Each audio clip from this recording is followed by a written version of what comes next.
Hey everyone, a little while ago I became really curious about soap, especially because of all the current concern that we have about germs and diseases and stuff like that.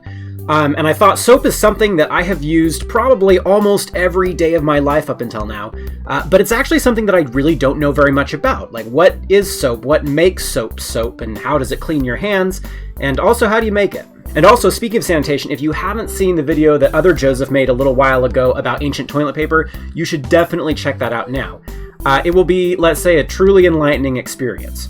So I started my soap making experiment with this one basic truth. Soap equals an alkali plus a fat, and it's actually just that simple.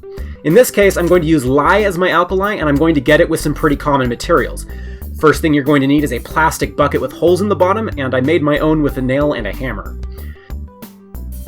Next, you need a layer of rocks a couple of inches thick on the bottom of that bucket, and then next a layer of pine needles or grass clippings several inches thick.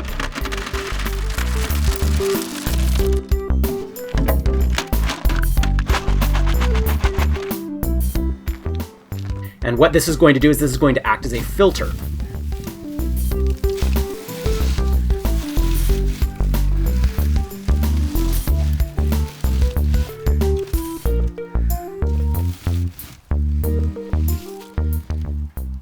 Finally, you're going to layer wood ashes on the very top.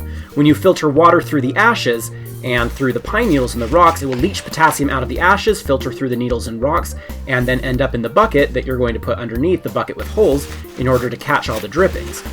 And I've read different opinions on exactly what the chemical mixture is at the bottom after it's leached through the ashes, but everyone agrees that it is an alkali.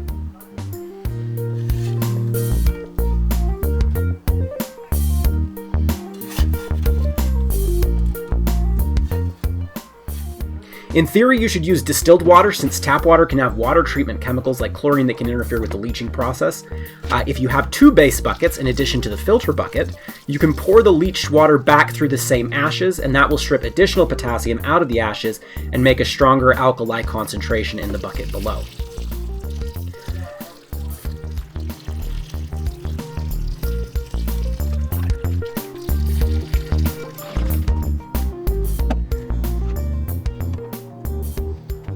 Also, this is a good moment to tell you the coolest thing that I found out about soap. Soap does not kill germs. It works just by washing the live germs down the drain.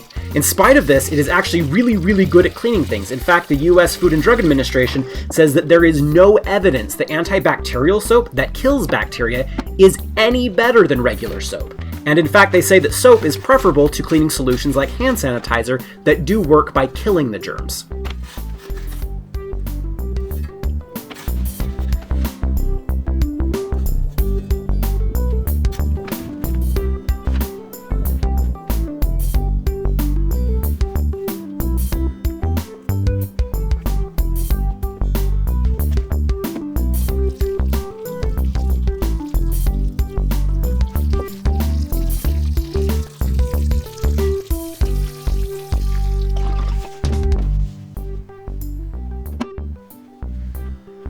By the way, now's a good time to mention that strong alkalis are caustic enough to be dangerous, so some safety equipment is a really good idea.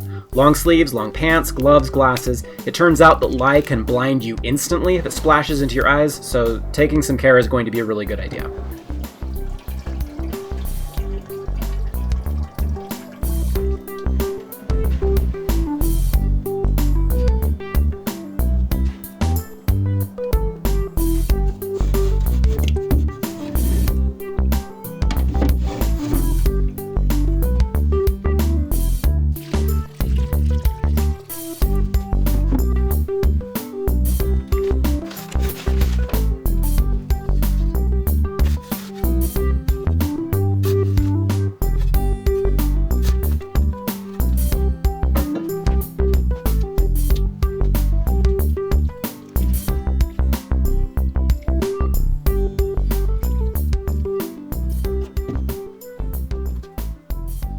After you've leached the water into a lye solution, and I did that about 4 different times, you can also boil the lye down to concentrate it more. The recipe that I'm using calls for just 3/4 of a cup of lye, which is about 1/5 of a liter, so I'm definitely going to boil this down for a while.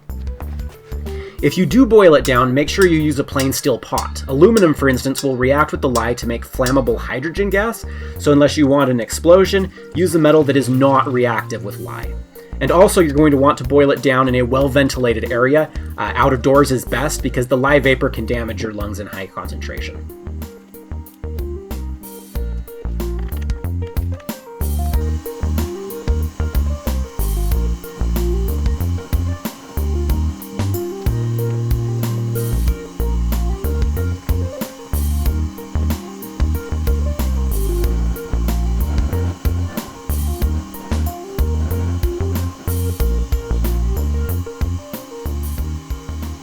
You'll notice that there is a yellow powder that's accumulating on the side of my steel pan. That is a dry alkali in powdered form, and actually I scraped off just a little bit of it and tested it with vinegar to make sure it was indeed alkali, and it was.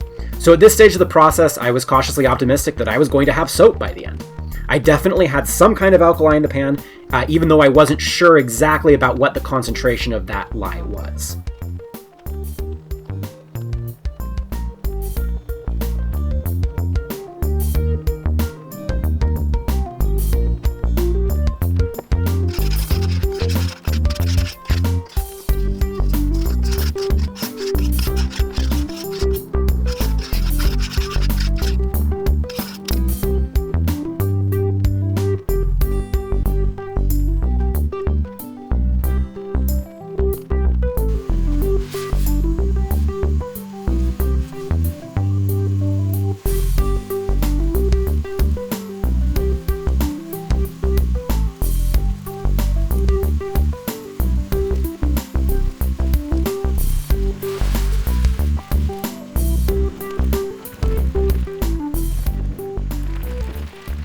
After I reduced it down to pretty close to 3/4 of a cup, I added a cup of lard.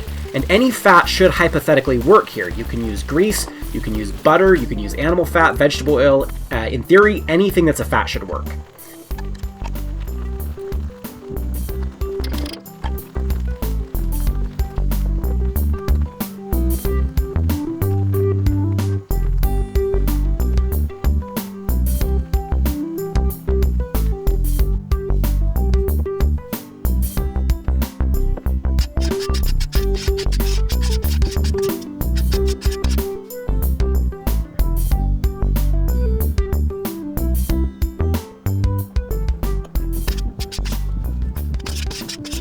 And here's where I actually made a small mistake, or a small deviation from the recipe and instructions I was following.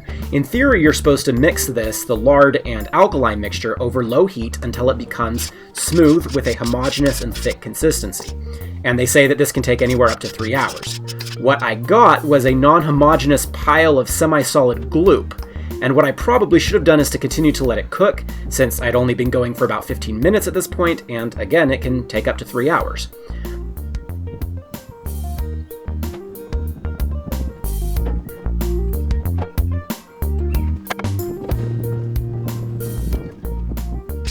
But anyway, what happened was I panicked just a little and I took it off the heat entirely and moved it straight to the next step, which is to pour the soap into some kind of soap bar mold and let it dry for a week or two.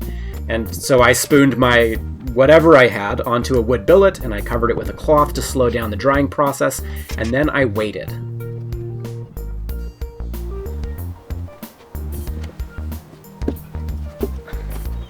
So now for the test. In spite of all the things that seem to go wrong, do I in fact have soap? So first I tested it with a bit of vinegar to see if it would react, and you can see a slight reaction, which means that there is probably still alkali in the soap, and that's not good, because in theory all the alkali should have mixed with the fat to make the soap. Still, it seemed like a more mild reaction, and so I figured that this is probably going to be more like cleaning with baking soda rather than cleaning with some dangerous caustic chemical.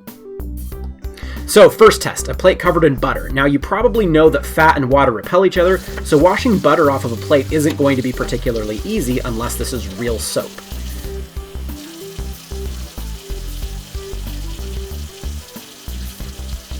And after scraping off a bit of my supposed soap and mashing it around with a scrubber, the butter does indeed come off. It wasn't super fast, but it was definitely faster than just using water. So to me, this is looking a lot like soap.